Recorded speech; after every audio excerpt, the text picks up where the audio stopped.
So okay, welcome to my channel. Here you get lot of the things about the spoken English, but here I teach in Hindi also. Or somebody when they want to learn in English, then I also teach them English in English. But today I gonna to discuss in Hindi. So पहले हम हमारे दिमाग में कुछ सवाल होता है कि हम इंग्लिश कैसे बोल पाएंगे। पर ये इंग्लिश बोलने से पहले कुछ चीज़ हम ध्यान में रखें तो ज़्यादा बेहतर होता है। जैसे कई लोगों के पास ऐसी बातें होती हैं कि थोड़ी बहुत हिंदी से शिफ्ट होकर के इंग्लिश की तरफ आए हुए होते हैं, तो उनको थोड़ी बहुत तो इंग्लिश बोलने आती है, लेकिन फिर भी वो एक दो लाइन चार लाइन बोलने के बाद ऐसे अटक जाते हैं जैसे गाड़ी कीचड़ में अटक जाता है। पर ऐसे ही हमारे साथ भी कभी कभी होता है, मेरे साथ भी हुआ करता था।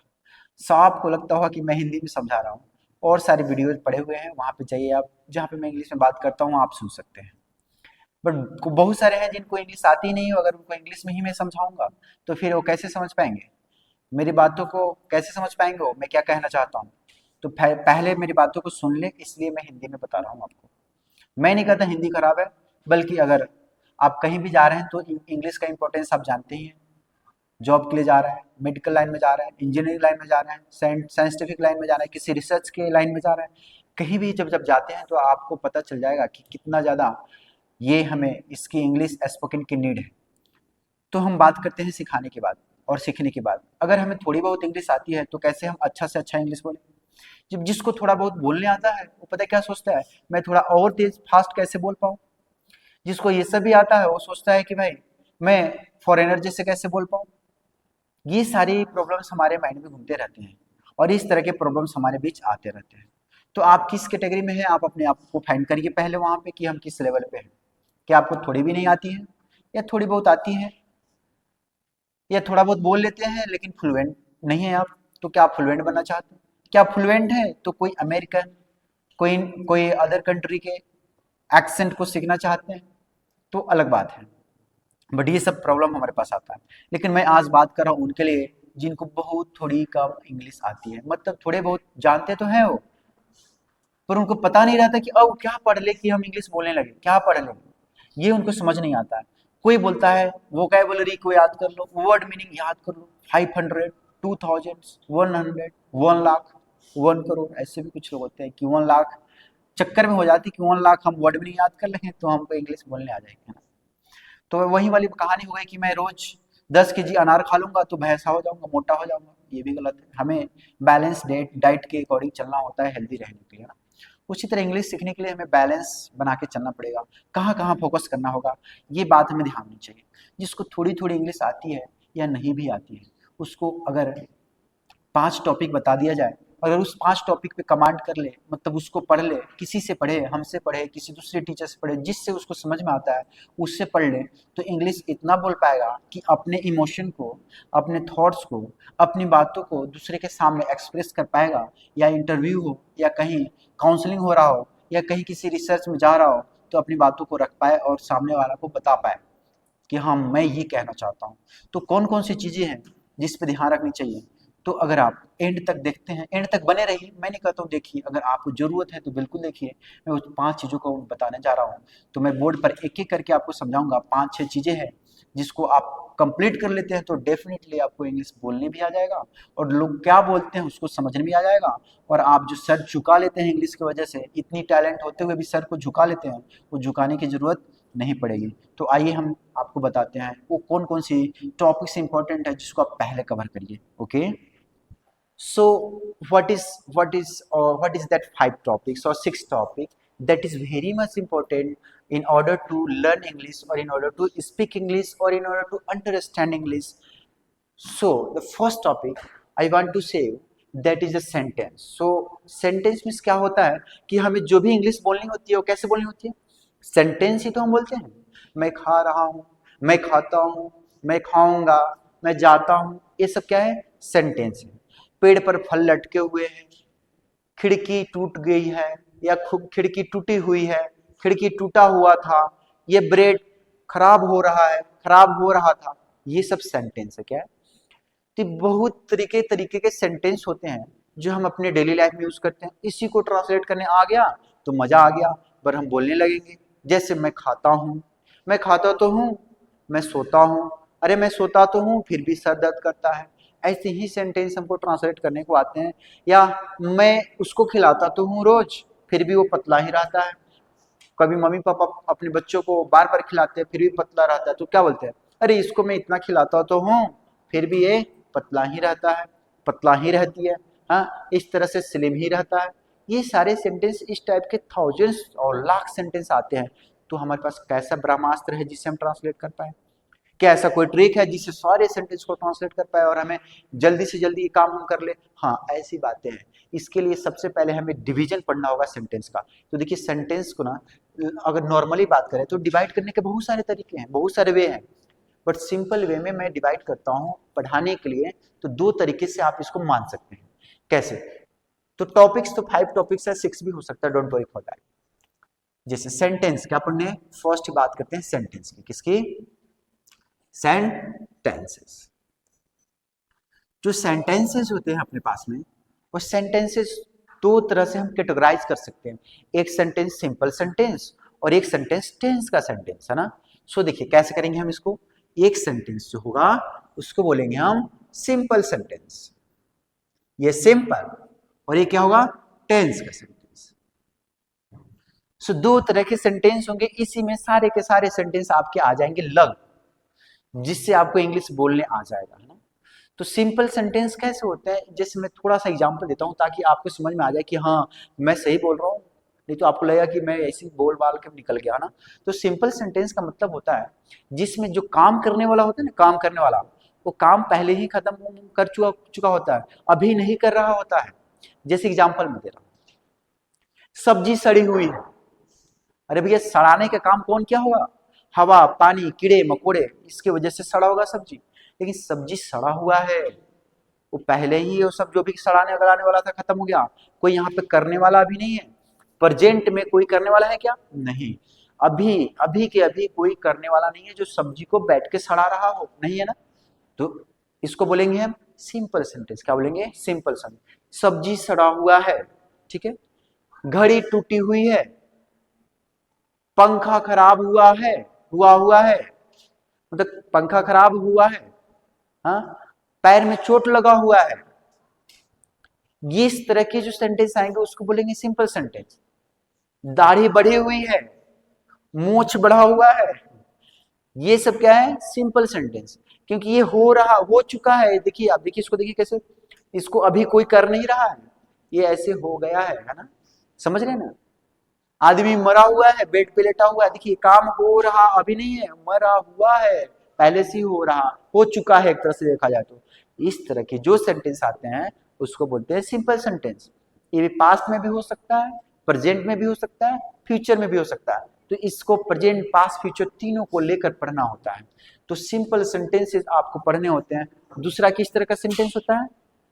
जिसमें हम काम करते हैं, खुद काम करते हैं। क्या करते हैं? खुद काम करते हैं। जैसे टेंस के सेंटेंस, मैं खाता हूं, तुम खाते हो, तुम दौड़ रहे हो। तुम कौन दौड़ रहा है? तुम। यहां बताया जा रहा है कोई करने वाला है, अभी वाला, अभी कोई खड़ा है जो कर रहा है काम को। जिसे राम खा रहा है, कौन खा रहा है? राम। राम काम कर रहा है, बल्कि यहाँ पे कोई काम कर नहीं रहा था। सीता गा रही है, सीता गाएगी, सीता गा चुकी है, कौन? सीता गा चुकी है। यहाँ करने वाला कोई है, मतलब सब्जेक्ट काम को कर रहा है, इसको सब्जेक्ट बोलते हैं। क्या? सब्जेक्ट बोलते हैं। तो टेंस में सब्जेक्ट काम को करता है और यहाँ सब्जेक्ट काम को नहीं करता है, ध्यान रखना है। सब्जेक्ट यहाँ पे काम को करता है या सब्जेक्ट काम को नहीं करता है।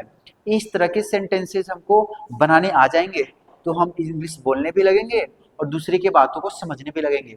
और टेंस कैसे पढ़ेंगे, बिल्कुल हम आपको पढ़ाएंगे, बने रहिए मेरे प्लेटफॉर्म पे, बने रहिए। ओके, सिंपल सेंटेंसेस कैसे होते हैं इसको भी हम बताएंगे, बने रहिए। तो कहने का मतलब फर्स्ट टॉपिक हमें सेंटेंस कवर करना चाहिए। इस सेंटेंस में और भी आता है, जैसे हम एक्टिव वॉइस, पैसिव वॉइस की बात करते हैं, तो पैसिव वॉइस सेपरेटली हमको पढ़ना चाहिए। क्या? पैसिव वॉइस सेपरेटली हमको पढ़ना चाहिए ताकि हम बोल चाल में यूज कर पाए इसको ना। जैसे हम ऐसे सुनने में आता है हमको कि यह पुल, कोई पुल बन रहा हो, यह पुल मुख्यमंत्री द्वारा बनवाया जा रहा है, यह झंडा राष्ट्रपति द्वारा लहराया जा रहा है, या 26 जनवरी को जो झंडा लहराया जा रहा है, मान लीजिए श्रीमती लीलावती के द्वारा लहराया जा रहा है, कोई ऐसे भी हो सकता है, कुछ भी हो सकता है, राष्ट्रपति को छोड़ के कोई और दूसरा आ जा रहा है लहराने के लिए, मतलब किसी के द्वारा कोई काम किया जा रहा है। इस तरह के सेंटेंस जब आते हैं तो उसको हम पैसिव वॉइस के सेंटेंस में डालते हैं, तो हमारे डेली यूज में ये बहुत जरूरी होते हैं। तो पैसिव वॉइस के सेंटेंसेस हमको करने चाहिए। तो देखिए, अगर सेकेंड बातें करें, हम सेकेंड पॉइंट की बात करें तो क्या आएगा वो, सेकेंड में हम बोल सकते हैं पैसिव वॉइस।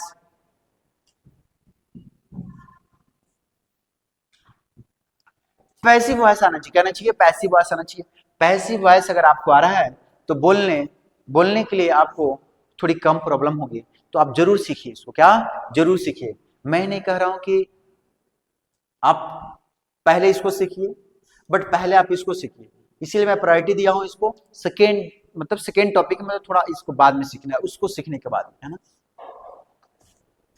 पैसिव के बाद अगर बात करें हम, तो हमारे पास कोई लोग कहता है कि वर्ड मीनिंग याद करो, वर्ब याद करो। वर्ब का मतलब हिंदी में होता है क्रिया। क्या होता है? क्रिया। जैसे किसी काम को हम करते हैं उसको क्या बोलते हैं? क्रिया हिंदी में, और इंग्लिश में वर्ब बोलते हैं। वर्ब के भी बहुत सारे टाइप होते हैं, वर्ब के भी बहुत सारे टाइप होते हैं। तो क्या सारे टाइप को हमको पढ़ना है? क्या अभी सारा टाइप पढ़ने बैठ जाओ, महीनों लग जाएंगे, याद नहीं आएगा, याद भी करेंगे भूल जाएंगे। इसलिए मैं कहता हूँ कुछ इंपॉर्टेंट वर्ब है जिसको आप जरूर पढ़े, है ना। कुछ एक्शन वर्ब होते हैं, कुछ नॉन एक्शन वर्ब होते हैं, कुछ पॉजिटिव वर्ब हो सकते हैं। तो इस तरह से बहुत सारे टाइप के वर्ब होते हैं, लेकिन आपको कुछ वर्ब पे ध्यान देना है। क्या? कुछ वर्ब पे बहुत ज्यादा ध्यान देना है। जैसे कॉजेटिव। क्या? Causative verb. ये क्या होते हैं कॉजेटिव वर्ब्स? कॉजेटिव वर्ब्स ऐसे वर्ब होते हैं जिसमें हम किसी से काम को करवाते हैं। क्या? जिससे मैं पापा से लैपटॉप खरीदवाऊंगा, मैं पापा से हवाई जहाज खरीदवाऊंगा, मैं भैया से हिमालय तोड़वा लूंगा।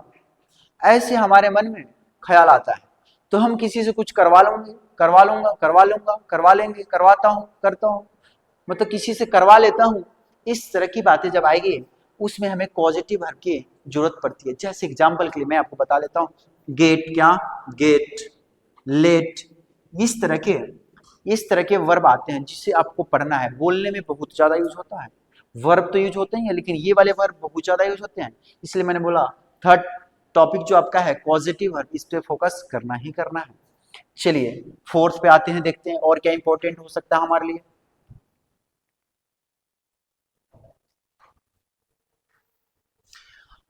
मॉडल। मॉडल नहीं, वो जो फिल्मों में नाचती है, गाता है लड़का से, वो वाला नहीं, वो वाले मॉडल नहीं। यहां हम बात करते हैं मॉडल की। क्या? किसकी बात करते हैं? मॉडल की। मॉडल, हाँ, क्या पढ़ते हैं? कंफ्यूजन आता है। देखिए, जहां तक बहुत फेमस जो होता है पढ़ने का तरीका, अलग अलग टोन होता है बोलने का, एक्सेंट होता है, लेकिन जो मैक्सिमम सही तरीके से जो बोला जाता है, जो ज्यादा कॉमन है, इसको बोलते हैं मॉडल। क्या बोलते हैं? मॉडल। तो हमने पॉजिटिव वर्ब देखा, इसी तरह मॉडल वर्ब होता है, या इसको मॉडल के नाम से भी जाना जाता है, मॉडल। तो मॉडल होता क्या है? फिल्मों वाले नहीं मॉडल, मॉडल है, हाँ। जैसे हम बोलते हैं ना must, we must eat every day, otherwise we can die. हमें रोज खाना चाहिए, अदरवाइज हम मर जाएंगे। टीचर्स लोग बोलते हैं मस्ट, डॉक्टर बोलता है must you should take the medicine. ये देखिए मस्ट वाली चीजें जो होती है ना, must, can, could, might, may, ought, ये सब मॉडल है। क्या है? मॉडल है। इसको पढ़ना बहुत जरूरी होता है, क्योंकि बोलते समय हमें ये यूज करते हैं, और जो हमारे सामने जो बातचीत करते हैं वो भी इसको यूज करता है। तो मॉडल नहीं रहा तो इसका पूरा इंग्लिश का मॉडल ही खराब हो जाएगा। तो मॉडल वर्ब पढ़ना है। क्या करना है? मॉडल वर्ब की बात करनी है। जो लास्ट बातें हैं, लास्ट बातें मैं बताना चाहूंगा आपको, कि आप अगर ये सब पढ़ लेते हैं लेकिन एक चीज पे ध्यान नहीं देते हैं। कौन सी चीज पे ध्यान नहीं देते हैं? जैसे आप माला बनाना चाहते हैं, और माला तो बनाने के लिए आपके पास धागे भी हैं और आदमी भी रेडी है माला बनाने के लिए, बट मोती नहीं है तो माला तो बनेगा नहीं। उसी तरह कोई भी सेंटेंस क्रिएट करने के लिए हमें क्या जरूरत पड़ता है? वर्ड का। क्या? वर्ड मीनिंग का। तो वर्ड मीनिंग को हम ऐसे भी वोकैब के नाम से जानते हैं। क्या? वोकैब शॉर्ट फॉर्म में बोलते हैं वोकैबुलरी को। मतलब वोकैब मतलब वर्ड मीनिंग आपके अच्छे होने चाहिए, वर्ड मीनिंग याद होने चाहिए। तो आप सोचेंगे भाई वर्ड मीनिंग कितना याद कर लूं। मैं सही से बता रहा हूँ, डेली लाइफ में बोले जाने वाले जो वर्ड मीनिंग होते हैं 400 टू 500, 400 भी याद हो जाता है तो बहुत अच्छे से आप बोलेंगे।